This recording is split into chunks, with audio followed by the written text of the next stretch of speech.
What's up, ladies and Fins? It's me, Finn. Today I'm going to show you how to get an editing job. Just want to make it clear, this is all up for interpretation. Maybe don't listen to anything I'm saying. This is just my advice because I've been in this position many times myself, and I've also spoken to a lot of creators about this. So without further ado, let's head straight into step 1. Build a portfolio. In your portfolios, it's best to make a 1-minute video which just showcases a little bit of what you can do, subtitles, effects, common things that YouTubers want to see people use in their videos. So the best way to think about what to put in your video is literally just to watch the ideal YouTuber that you would like to edit for. And then basically just put their main effects in your video and just showcase that you can do that. My main advice there would be to take notes in one of the videos and write down at least 5 main things that YouTuber does consistently and then recreate that in a 1-minute video. And just have a little bit of fun with it, because people can tell when you have fun. And I'm pretty sure people would rather work with a fun editor than a boring one, so. Well, duh. Step 2 is to use Twitter. Now, Twitter is probably going to be your best friend, so make sure that you've got an account on there. And on your account, make it look like you're born and bred for editing. It can only help. An absolute must is to leave your channel link in the bio so that creators can go and watch your videos. But generally speaking, there are things that you can say that can make it a little bit more, trustworthy. You know what I'm saying? You've watched a couple of my tutorials. You know what I'm saying? So when you got that 1-minute video ready, go ahead and post that shit. Step 3, you're gonna land a job.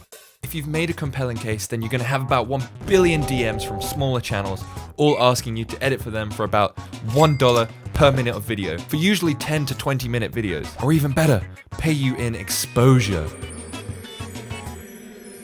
So my advice is to go online and look up what the minimum wage is for your age group, in your country or wherever you're from. Figure out how many hours roughly you're gonna be working per video, and then don't take any less than minimum wage. Don't. This is roughly what you should be asking for per hour, or at least this much per video. You're more than welcome to use these as a guideline, but the further you get with editing work, expect this price to raise more and more. Step 4, how to speak.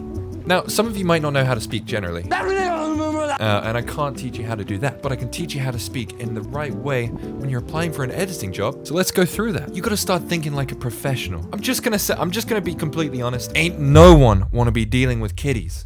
I'm serious. No creator wants to deal with a child, okay? Some of them even have children of their own. So if you don't want to look like a child, start writing your messages in concise ways. There is absolutely nothing worse than when someone just sends you a f***ing movie script instead of just saying yes or no. So some tips for communicating with creators. Whatever you do, do not hit enter every single time you want to leave a space. Just make a paragraph. And also be polite. Don't be afraid to let them know that you like their videos, because it's more likely that someone will want to work with you if you have experience watching their channel. And finally, keep a little bit of yourself in there. You don't want to be a robot. Step 5 is trial runs. Let's say that you've landed an editing job with a creator that you're actually kind of happy to work for. Then firstly, congratulations. But you're not done yet, so just hear me out. You've got to make sure that you protect yourself a little bit here. So when you first start working with this person, make sure that you figure out a timescale between the two of you that works as a kind of trial run, just to make sure that you actually enjoy doing it and also that they like your work. They're both important things. So maybe make sure that you agree that in a week or 2, you'll have a conversation again and make sure that everything's going okay, which then gives you a chance to really figure out whether it's right for you, which is really important.